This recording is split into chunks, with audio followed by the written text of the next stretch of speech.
Exodus chapter 14.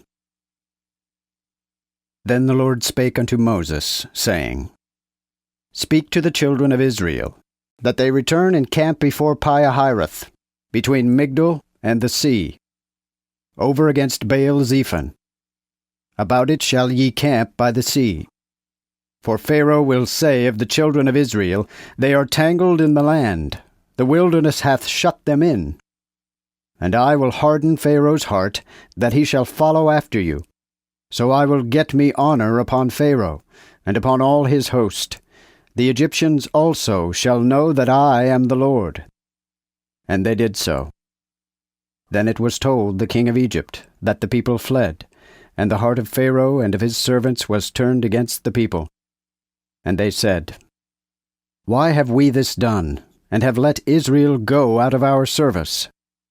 And he made ready his chariots, and took his people with him, and took 600 chosen chariots, and all the chariots of Egypt, and captains over every one of them.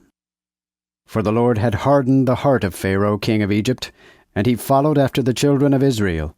But the children of Israel went out with an high hand.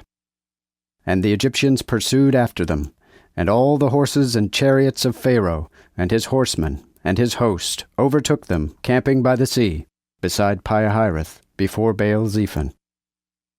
And when Pharaoh drew nigh, the children of Israel lift up their eyes, and behold, the Egyptians marched after them. And they were sore afraid. Wherefore the children of Israel cried unto the Lord.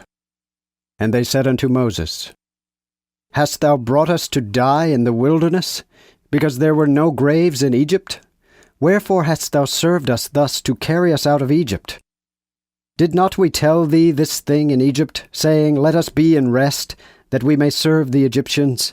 For it had been better for us to serve the Egyptians, than that we should die in the wilderness.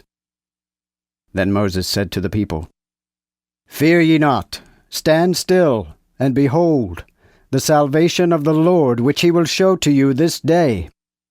For the Egyptians whom ye have seen this day, ye shall never see them again. The Lord shall fight for you, therefore hold you your peace. And the Lord said unto Moses, Wherefore criest thou unto me? Speak unto the children of Israel, that they go forward. And lift thou up thy rod, and stretch out thine hand upon the sea, and divide it, and let the children of Israel go on dry ground through the midst of the sea. And I, behold, I will harden the heart of the Egyptians, that they may follow them, and I will get me honor upon Pharaoh, and upon all his host, upon his chariots, and upon his horsemen. Then the Egyptians shall know that I am the Lord, when I have gotten me honor upon Pharaoh, upon his chariots, and upon his horsemen. And the angel of God, which went before the host of Israel, removed, and went behind them. Also the pillar of the cloud went from before them, and stood behind them, and came between the camp of the Egyptians and the camp of Israel. It was both a cloud and darkness, yet gave it light by night, so that all the night long the one came not at the other. And Moses stretched forth his hand upon the sea, and the Lord caused the sea to run back by a strong east wind all the night, and made the sea dry land, for the waters were divided. Then the children of Israel went through the midst of the sea, upon the dry ground, and the waters were a wall unto them, on their right hand and on their left hand.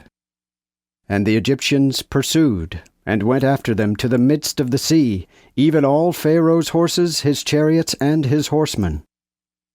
Now in the morning watch, when the Lord looked unto the host of the Egyptians, out of the fiery and cloudy pillar, he struck the host of the Egyptians with fear. For he took off their chariot wheels, and they drove them with much ado, so that the Egyptians every one said, I will flee from the face of Israel, for the Lord fighteth for them against the Egyptians. Then the Lord said to Moses, Stretch thine hand upon the sea, that the waters may return upon the Egyptians, upon their chariots, and upon their horsemen. Then Moses stretched forth his hand upon the sea, and the sea returned to his force early in the morning. And the Egyptians fled against it, but the Lord overthrew the Egyptians in the midst of the sea. So the water returned, and covered the chariots and the horsemen, even all the host of Pharaoh that came into the sea after them. There remained not one of them. But the children of Israel walked upon dry land, through the midst of the sea, and the waters were a wall unto them, on their right hand and on their left. Thus the Lord saved Israel the same day out of the hand of the Egyptians. And Israel saw the Egyptians dead upon the sea bank. And Israel saw the mighty power which the Lord showed upon the Egyptians. So the people feared the Lord, and believed the Lord, and his servant Moses.